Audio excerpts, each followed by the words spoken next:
A vitória nessa ação é uma vitória de um povo que já luta desde o tempo da colonização.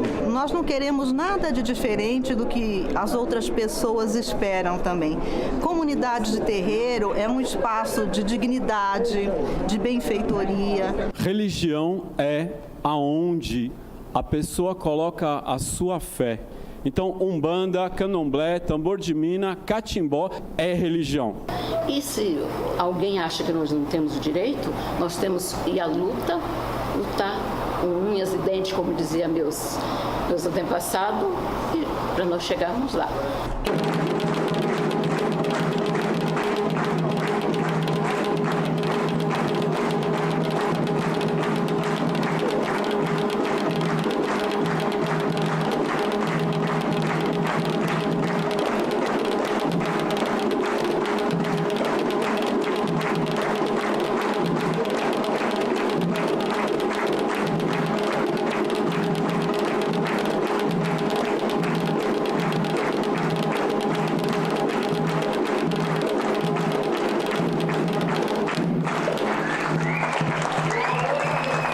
Olá, eu sou Cláudia Alexandre e essa é a voz das religiões afro.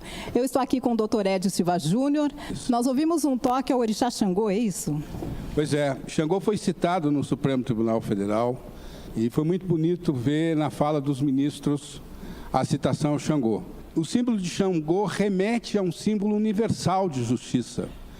E a ideia de senso de justiça num país plural como o nosso significa que todos os grupos humanos, todos os grupos religiosos devem ter igualdade de tratamento, igualdade em dignidade e igualdade de respeito. Portanto, todas as vezes que nós, povo de Axé, nos reunimos, que nós nos indignamos contra a injustiça, todas as vezes que nós denunciamos a intolerância religiosa, nós estamos reverenciando e estamos honrando o legado de Xangô.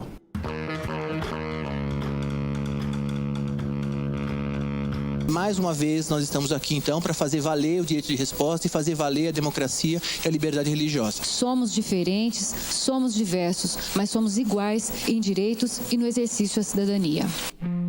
A intolerância religiosa atribui às religiões afro-brasileiras a causa de todos os males da humanidade. Esse discurso de ódio incita brasileiros a agredir outros brasileiros. A cada 15 horas, um templo religioso afro-brasileiro sofre algum tipo de ataque. Fundamental importância essa vitória para dizer aos meios de comunicação que nós estamos atentos a partir de agora. E essa luta não é das pessoas que estão aqui na frente, a luta é de vocês que foram para a rua, muitos já não estão entre nós, e dizer o seguinte: nós vencemos, respeito é tudo, mexeu com um, mexeu com todos. Muito axé a todos.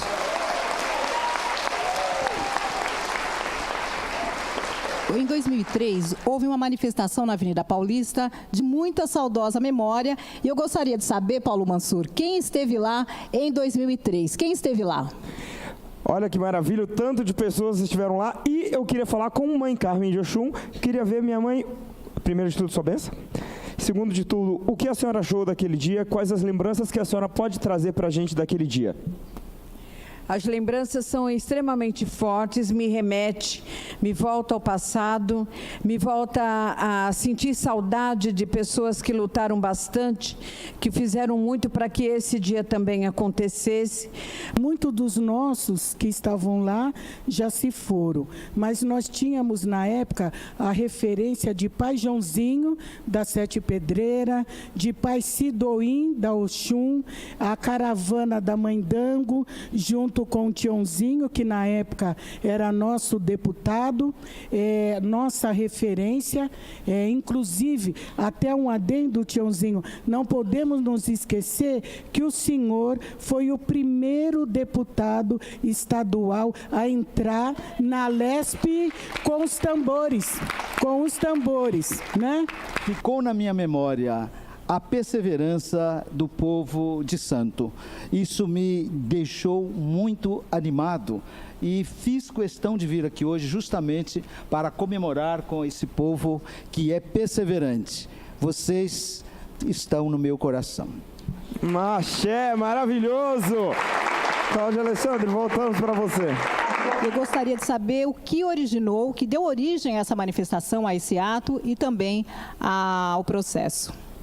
Foram repetidas mensagens, narrativas de ofensa às religiões afro-brasileiras, veiculadas nessa emissora que nós estamos indo ao ar hoje.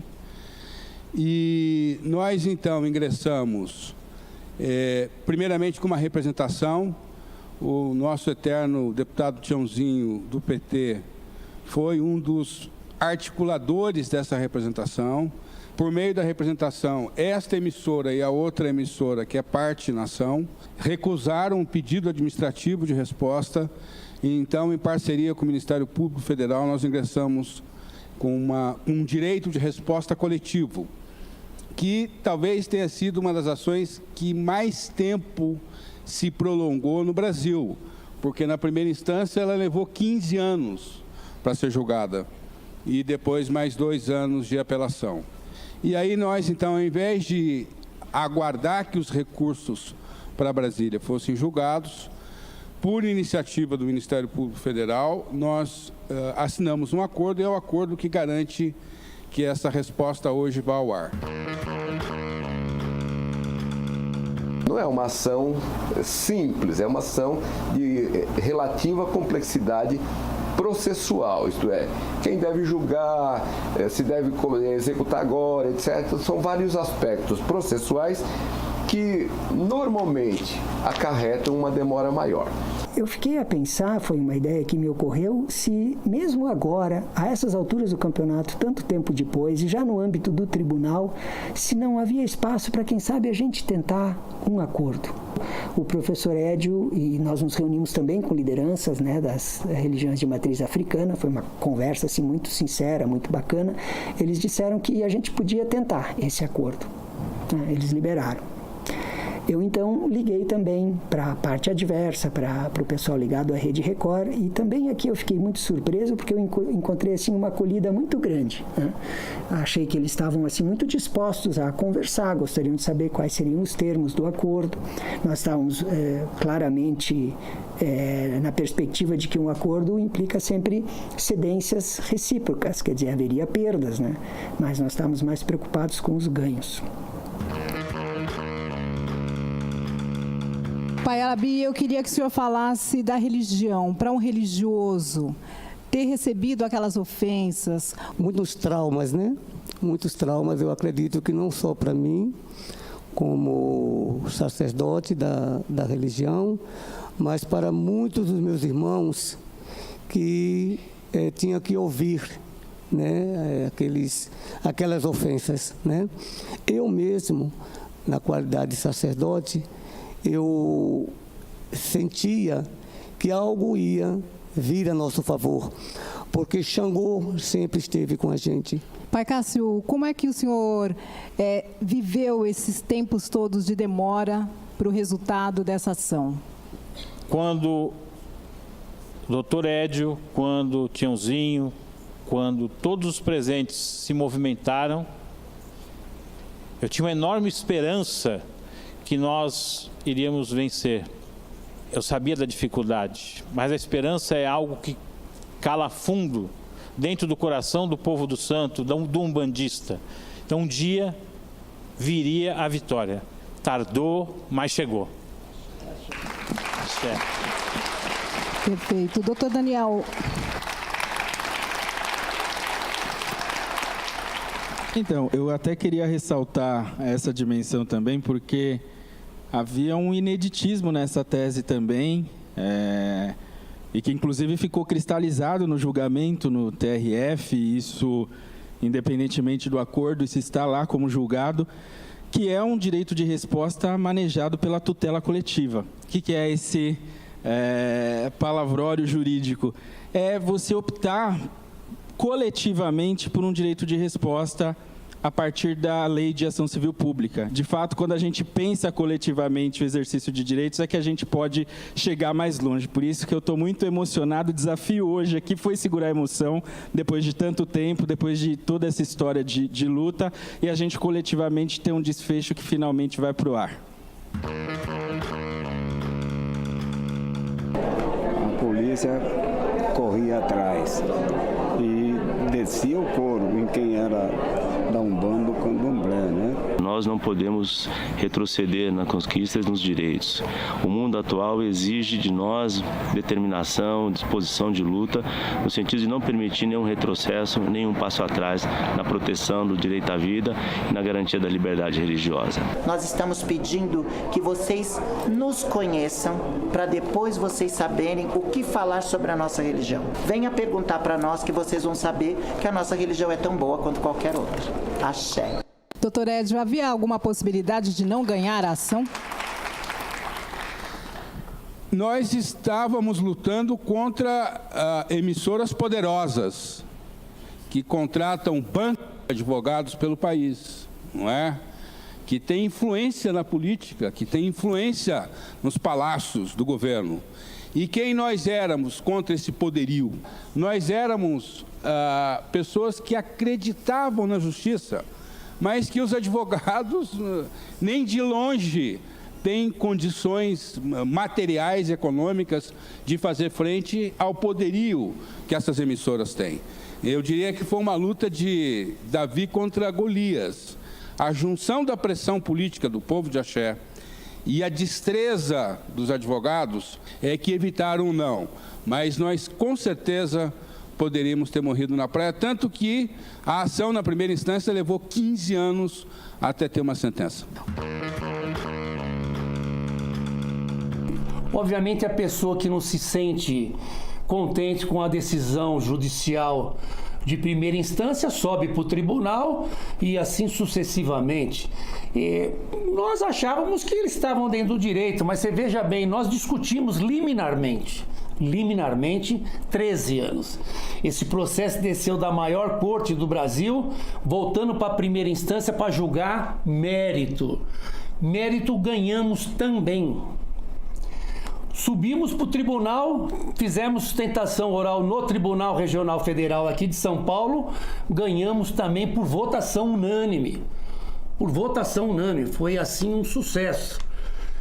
E dali para cá achávamos que mais um recurso para mais alta corte iria demorar muito, porque esta ação é uma ação que diz respeito à nossa religião, a Umbanda e o Candomblé.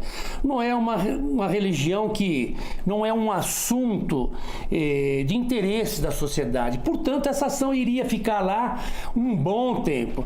Então nós procuramos fazer um acordo, tá entendendo? E por fim a essa demanda. O que explica essa extensão, esse longo período de espera para essa solução, para que a gente esteja agora vivendo esse direito de resposta? As emissoras utilizaram todos os recursos processuais possíveis para postergar a decisão. O que determina esse resultado é a pertinácia, a pertinência, a insistência, a força do nosso povo. Quando o povo de Axé tomou o Tribunal Regional Federal, foi um dia histórico. O Pai Alabi vai lembrar que a presidente da 9ª turma, que é uma das desembargadoras federais mais antigas da casa, saiu da sua poltrona e foi no outro andar cumprimentar o povo de Axé. Eu achei muito interessante que a OAB, através das suas comissões, Comissão de Direitos Humanos mais especificamente, né, ela enviou um ofício pedindo autorização para que não só as mães, mas os pais de santos pudessem assistir devidamente paramentados de branco, né, uma forma de mobilização social. Isso foi autorizado pela presidente e eles ficaram num auditório, não no próprio recinto do julgamento, mas com telões. E foi um momento histórico, a gente considera isso como um movimento histórico, aqui no tribunal também, né? É interessante nesse processo que ele permite um enfrentamento de várias questões constitucionais, né? A liberdade de expressão, o direito à imagem, o direito à honra. Então, essa jurisprudência, esse julgamento pode impactar, sim, outros direitos constitucionalmente protegidos. A liberdade religiosa, a laicidade do Estado, né, o princípio da laicidade do Estado, É um princípio que surge logo depois da primeira Constituição republicana.